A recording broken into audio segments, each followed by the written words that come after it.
नमस्ते तू महामाये श्रीपीठे सुरपूजिते शंखचक्र गदा हस्ते महालक्ष्मी नमोस्तुते।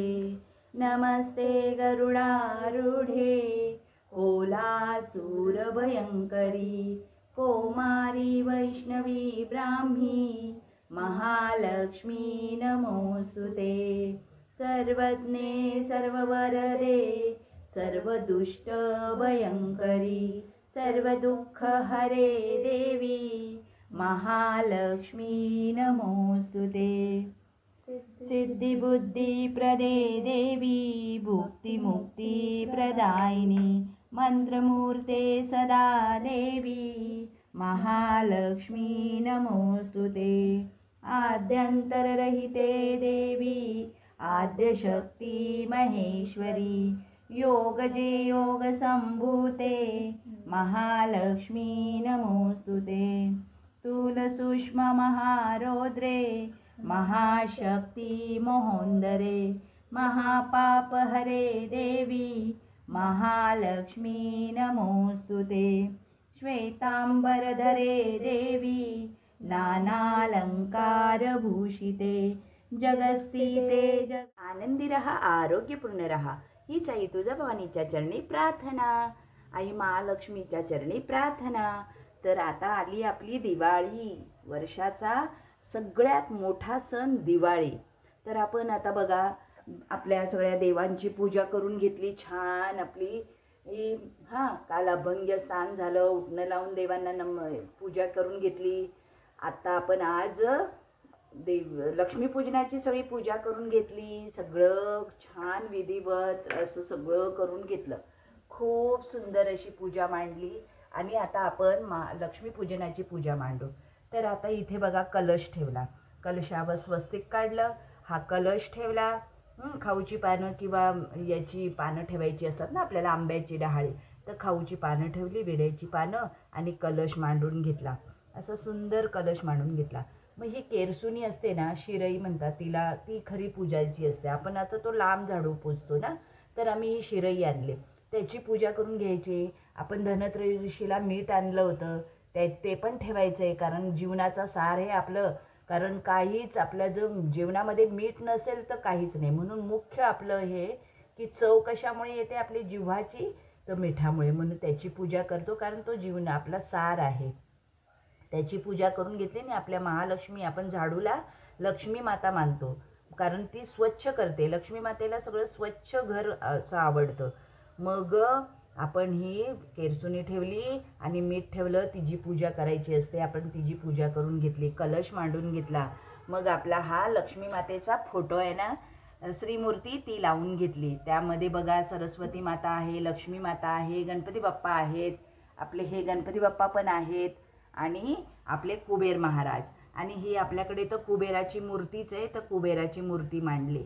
आणि बघा आता आपण कलश भरून घेतलेत, आपले सुगड आपले पूजून घेतलेत, तर याच्यामध्ये धने आहेत, आईला आवडतात ते बत्ताशे, लाया आणि असं ह्या लाया आहेत।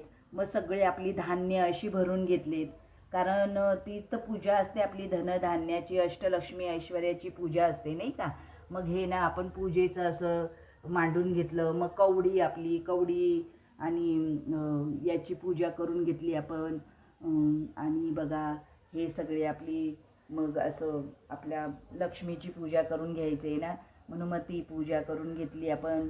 आणि मग इथे सगळे मी पाण्याची विडे मांडले, त्या विड्यावर पान, सुपारी, बदाम, खारीक, अक्षदा वाहिल्या, एक नाणं वाहिलं आणि मग ते मांडून घेतले असे 5, आणि त्याच्यावर आपण मग हे केलं। आता ही देवीची आपण ओटी भरून घेतली आणि मग ही देवीची ओटी आपण आईला वाहून घेतली आणि अर्पण केले आईला, अशी आपण छानशी पूजा मांडून घेतली बघा। आता आपण फराळ भरून घ्यायचे, आपले सगळे फराळ आहेत ना ते आपण भरून घ्यायचे आणि मग ते पण आपण याचा आईला व्हायचे। आज पूजेचा मुहूर्त 6:30 ते 8:30 पर्यंत आहे ना, तर मग ती पूजा आपण करून घ्यायचे। असा छानसा दिवा लावून घेतलाय बघा, है ना, असं सुंदरसं असं करून घेतलंय। अजून आपण करतोच आहे पूजा। बघा, हे अम्मा भगवान आमचे, ही आई, अशी सगळी सुंदर अशी पूजा मांडून घेतली. ही बघा, है ना, असं सुंदर मांडून घेतले. आणि मग आता आपण फराळ भरून घेऊया. श्री महालक्ष्मी नमः. ओम श्री महालक्ष्मी नमः. ओम श्री महालक्ष्मी नमः. आई अन्नपूर्णा माता की जय.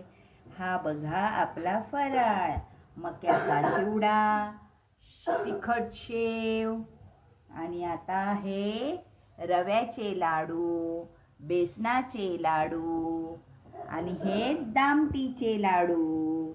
मग हे शेव, हा पातळ पोह्यांचा चिवडा, चकली, करंजी, आणि शंकरपाळ्या, गोड शंकरपाळ्या, आणि ह्या खाऱ्या शंकरपाळ्या, आणि हे अनारसे. असा आपला हा फराळाचा थाट. बघा कसा मस्त फराळाचा थाट आहे की नाही आपला. मग असं हे सगळं आपण फराळ बनवला. आणि मी सगळ्या फराळांची कृती पण तुम्हाला करून दाखवली नाही का. आणि कसा फराळ बनवला ते पण आपण दाखवलं. आणि आता हा आईसमोर आता आपण मांडला. आता मग लक्ष्मीपूजनाला मांडला, आता आपण मग खाण्याला मोकळे. महालक्ष्मी नमः. ओम श्री महालक्ष्मी नमः. बघा कसा मस्त आहे की नाही. आज कसा थाट मांडलाय की आईला एवढा महाप्रसाद. आणि बरं का, आणि महाप्रसाद तर हा केलाच आहे. आणि आपण पुरणपोळ्यांचा नैवेद्यही केलाय आईला. तर पुरणपोळीचा नैवेद्य, मोनिका नैवेद्य देतेस ना, नैवेद्य पण लावूया ना. असा थाट हा मांडला आहे आपला. तर असं आपण सगळं मांडून घ्यायचंय. मग आपण आपलं सोनं, चांदी, पैसे याची पूजा करून घेतो. आणि आपली सोन्यासारखी केरसुनी, मीठ, असं सगळ्याची पूजा करून घेतो. आणि आनंदाने आजचा सण असा मस्त छानसा साजरा करून घेतो. कारण ही वर्षाची दिवाळी असते, ती आपण छान अशी साजरी गोजिरी अशी छान आपण साजरी करतो. प्रत्येक घरामध्ये प्रत्येक जण आपापल्या परीने खूप असा छान हा दिवाळीचा सण साजरा करतात. तर आम्ही सगळेजण खूप छान असा साजरा करतो हा दिवाळीचा सण. आणि मुलं फटाके फोडतात. मग आपले तर मी म्हटलंच ना, त्या दिवशी आपले किती सण असतात हे दिवाळीचे. तर पहिला तो वसुबारसचा दिवस असतो. वसुबारस नंतर नरक चतुर्दशी, धनत्रयोदशी, मग नरक चतुर्दशी, मग आज आपला लक्ष्मीपूजनाचा सोहळा, मग आपला भाऊबीजेचा, आपल्या भावासाठी कृतज्ञता, भावासाठी प्रेम व्यक्त करण्याचा दिवस, मग भावासाठी भाऊबीज, मग नवऱ्यासाठी पाडवा सण साजरा केला जातो की ज्यामध्ये नवराई आपल्या बायकोला छानसं गिफ्ट देतो. आणि बायकोही आपल्या नवऱ्याला छानसं असं गिफ्ट देते.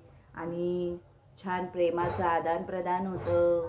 नवरा बायकोंचं प्रेम द्विगुणित वाढत जातं. तसंच आपल्या प्रेमाच्या माणसांना आपण औक्षण करतो. अभंग्यस्नान झाल्यावर पण आपण औक्षण करतो. मग नंतर आपल्या भाऊबीजेच्या सणाला भाऊ बहीणचा सण असतो हा. आणि जसा रक्षाबंधनला सण तसाच हा भाऊबीजेचा सण असा छान पार पडतो. आणि ते पण कृतज्ञतापूर्वक एकमेकांना, भाऊ बहिणीला, बहीण भावाला असं प्रेम आदान प्रदान आणि प्रेमयुक्त असा सोहळा साजरा होतो तो. आणि कुठेही बहीण असेल, कुठेही भाऊ असेल, तर तो आपल्या बहिणीसाठी भेटायला जातो, तिला भेटवस्तू देतो. आणि मेन म्हणजे आपला भाऊ आपल्याला मिळतो, त्याच्यासाठी आपण प्रार्थना करतो की तुझं सगळं आयुष्य भरभराटीचं जावो, सुखी राहो, खुश राहो, तू आनंदी राहो, आरोग्यपूर्ण राहो, असं आपल्या भाऊरायाला आपण आशीर्वाद देतो. तसंच असं बघा बरं, आपण गायीची कृतज्ञता करतो, प्राणीमात्रांची सगळी, आपल्या धरतीची, आपल्या भूतलावरच्या सगळ्यांची आपण प्रार्थना करतो. असे आपले साजरे गुजरे सण आपल्याला काहीतरी सांगूनच जातात. आपले पूर्वज आपल्याला असं काहीतरी सांगून गेलेत की म्हणून आपण हे सण छानसे पार पाडतो.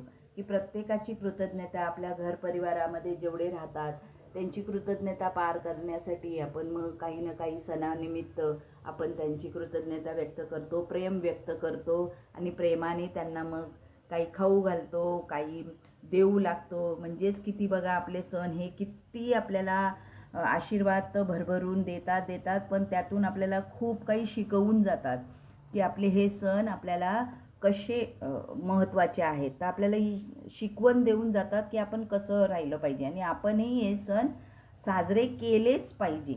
आणि साजरे करण्यात जी मजा आहे ना, जो गोडवा आहे, जसा आपल्या करंजीमधला गोडवा, जसा आपल्या शंकरपाळीमधला गोडवा आणि आपल्या चिवड्यामधला आंबट गोड जरासा असा गोडवा, आपल्या चकलीतला तिखटपणा, आपल्या शेवमधला तिखटपणा आणि खाऱ्या शंकरपाळीमधला जो खारेपणा, असा सुंदर आपल्या पूर्ण आयुष्यात आपल्या घरपरिवारामध्ये मिसळून जातो. लाडूसारखा गोल गरगरीत, आपल्या पृथ्वीसारखा नाही का, लाडूसारखा असा गोड गोड स्वाद आपल्या सगळ्या घरपरिवारात देऊन जातो. मग बघा बरं किती सुंदर आहे ते क्षण. आणि हे आपले सोनेरी क्षण आपण विस्मरणात कधीच जात नाही आपल्या, आपण आठवणीत ठेवतो हे आपल्या. खूप सुंदर असा आपला हा दिवाळी सण. चला तर मग आपण सगळेजण साजरा करूया. तुम्हाला दिवाळीच्या खूप खूप खूप शुभेच्छा. ही दिवाळी तुम्हाला भरभराटीची, सुख समृद्धीची, सौख्याची जावो हीच आईच्या चरणी प्रार्थना. जय अंबे.